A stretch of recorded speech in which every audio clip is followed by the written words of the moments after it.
बिस्मिल्लाहिर्रहमानिर्रहीम। शुरू अल्लाह के नाम से जो बड़ा मेहरबान निहायत रहम करने वाला है। एक बार हजरत इब्राहिम अलैहिस्सलाम अपनी बकरियों का रेवड़ चरा रहे थे। तभी एक आदमी आपके करीब से गुजरा।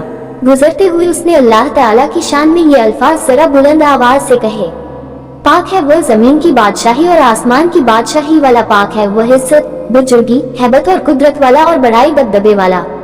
हजरत इब्राहिम अलैहिस्सलाम ने जब अपने महबूब हकीकी की तारीफ इतने प्यारे अल्फाज से सुनी तो दिल मचल उठा। फरमाया कि ऐ भाई, ये अल्फाज एक बार और कह देना। उसने कहा कि मुझे इसके बदले में क्या देंगे? आपने फरमाया आधा रेवड़। उसने ये अल्फाज दोबारा कह दिए।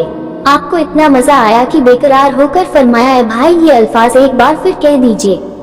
उसने कहा, अब इसके बदले में मुझे क्या दोगे? तो आपने फरमाया बाकी आधा रेवड़। उसने ये अल्फाज तीसरी बार कह दिए। आपको इतना सुरूर मिला कि एकदम कहा, है भाई, ये अल्फाज एक बार और कह दीजिए। उसने कहा, अब तो आपके पास देने के लिए कुछ बचा नहीं, अब आप क्या देंगे? फरमाया कि है भाई, मैं तेरी बकरियां चराया करूंगा, तुम एक बार मेरे महबूब की तारीफ और कर दो। उसने कहा, हजरत इब्राहिम खलीलुल्लाह, आपको मुबारक हो, मैं तो फरिश्ता हूँ।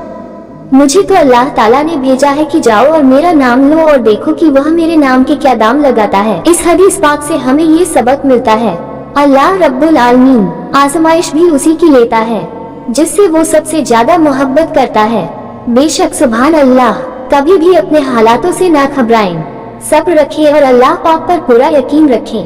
अल्लाह ताला का शुक्र अदा करते रहे, फिर देखिए बुरे से बुरे हालातों में भी सुकून हासिल हो गए। ए अल्लाह पाक के प्यारे बंदे, जैसे हमारा परवरदिगार बिना किसी शर्त के हमें प्यार करता है, आप भी अल्लाह ताला की इस हदीस पाक को प्यारा सा लाइक कर दीजिए। अगर आप हमारे इस इस्लामिक चैनल को सपोर्ट करना चाहे तो लगे हाथ सब्सक्राइब करके बेल नोटिफिकेशन को भी ऑन कर दीजिए।